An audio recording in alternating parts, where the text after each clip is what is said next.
What about using colors in your DIY escape room? There are always unusual ways to use usual things to make a puzzle in the escape room. And using colors is no exception. So when you're thinking about your theme, if colors is something that is involved in your theme, you can definitely use those. Think about your props. What do you have that you might be able to make a color puzzle with? In day 13, I'm going to show you a couple of ways that I've used colors in the escape room, and you can too. My name is Celeste, and I'm the owner operator of Escape from Reality by Golden Key Games, and this is day 13 of your 31 days of puzzles for your DIY escape room. In this video, I'm going to show you 2 ways that I've used colors to make a puzzle in my escape room. Colors can be used in many different ways. There are locks with colors and numbers on them, so you can make a color puzzle that works with that to open that lock. Or you can get creative and you can use colors to translate into numbers, letters, shapes, whatever you need it to be for a lock. Or you could use it as a way of sorting information. The first puzzle I'm showing you today came from a Christmas room I did a couple of years ago. So this particular room had a lot of toys in it, and I've always tried to make sure the Christmas room had a lot of toys in it.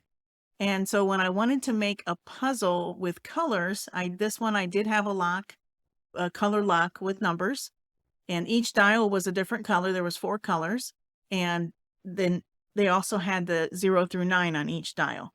So there was a red was 0 through 9, a yellow was 0 through 9, a green and a blue, each of them. And so I found that the twister mat had the exact same colors as the lock that I needed. I hung it up on the wall, and I used a UV light, which we've talked about in another video, and made it like a little starflake on one of each of the 4 colors. So when they first walk in the room, if they don't have the UV light yet, they just see a twister mat hanging on the wall. And I hung it on the wall just to keep it in one position so that they don't get confused on which way it needs to go. And at some point they thought, well, let's try the UV light on it. And when they did that, they realized that the 5th red one had a star on it, the 2nd blue one, and then that actually gave them the numbers for the lock. So that was an easy one that I was able to do for the Christmas room.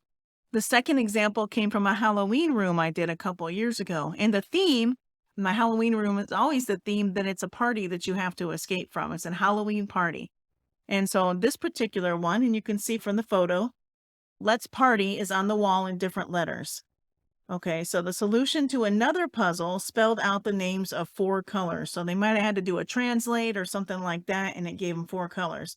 The banner had the letters in many different colors, but only 1 letter per color given. So this gave them 1 letter per color. And if they did them in the order of the previous puzzle, then it told them the order of the letters. So if it said green, yellow, blue, orange, or whatever, I think it said gold something. And it would give them, in this particular puzzle, gave them 4 letters. And you can make it work for any lock that you have. And so that's how they got that lock open. So there's 2 ways you can utilize colors and color locks in your DIY escape room. If you're enjoying our 31 days of puzzles, consider subscribing to our channel so that you can get notifications of our upcoming videos.